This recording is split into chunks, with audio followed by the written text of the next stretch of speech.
Imagine getting a high fever, a deep cut that becomes infected, or a serious stomach illness, with no hospitals, no antibiotics, no painkillers, and no doctors.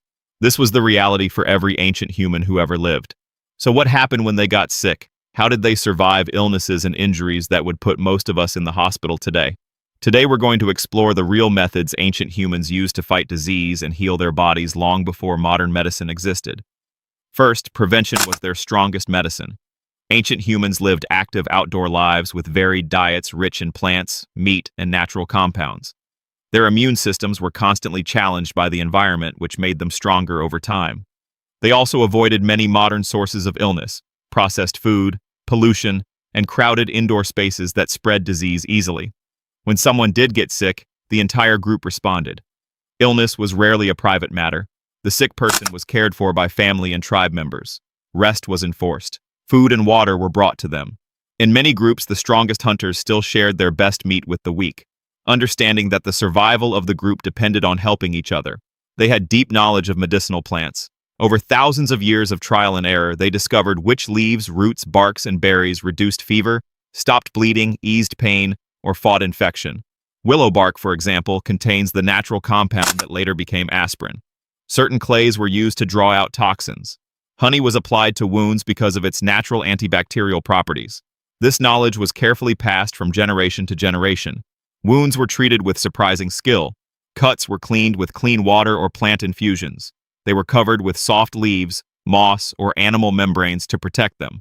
Some groups used spider webs or plant fibers to close larger wounds. Broken bones were set using straight sticks as splints and tightly bound with leather or plant cordage. Many skeletal remains show bones that healed correctly after serious fractures. Fever was managed by keeping the person cool or warm depending on the tradition, giving them specific herbal teas, and ensuring they drank enough fluids. Diarrhea and stomach problems were treated with particular roots and barks known to calm the digestive system. They also understood the power of rest and isolation. When a serious contagious illness appeared, some groups would temporarily separate the sick person while still providing care from a safe distance. This reduced the spread of disease through the camp. Mental and spiritual care mattered too. Many ancient cultures believed illness had both physical and spiritual causes. Shamans or healers used rituals, chanting, and focused attention that likely reduced stress and helped the body's natural healing processes. Modern science now recognizes that reduced stress and strong social support significantly improve recovery rates. Of course, not everyone survived. Childbirth, serious infections, and injuries from hunting still claimed many lives. Average life expectancy was lower than today, largely because of high infant mortality and the lack of emergency surgery.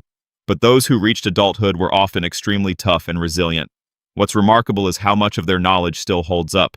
Many modern medicines were originally derived from the same plants ancient humans used.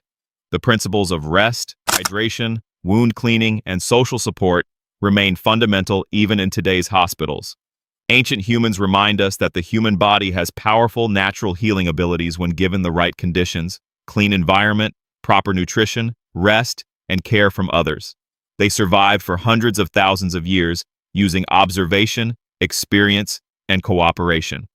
Next time you take a simple painkiller or antibiotic, remember that your ancestors fought the same battles with far fewer tools and still managed to keep our species alive.